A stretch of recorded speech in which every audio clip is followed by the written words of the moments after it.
لو لقيت شخص عنده الصفتين دول صاحبه وكمل معاه، واوعى تبعد عنه فورا، لان بجد الصفتين دول مش موجودين دلوقتي في الزمن ده. اول صفة هي صفة الدين، الشخص اللي عنده دين هو ده الشخص اللي تصاحبه. الصفة التانية الاخلاق، الشخص اللي عنده اخلاق هو ده اللي تصاحبه، لان الصفتين دول مهمين جدا جدا لحياتك.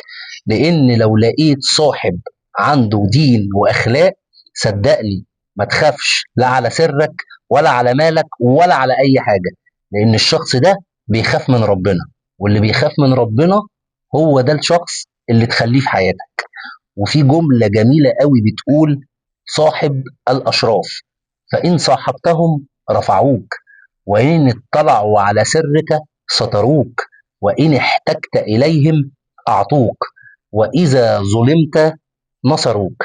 فحافظ على الشخص اللي عنده دين وأخلاق.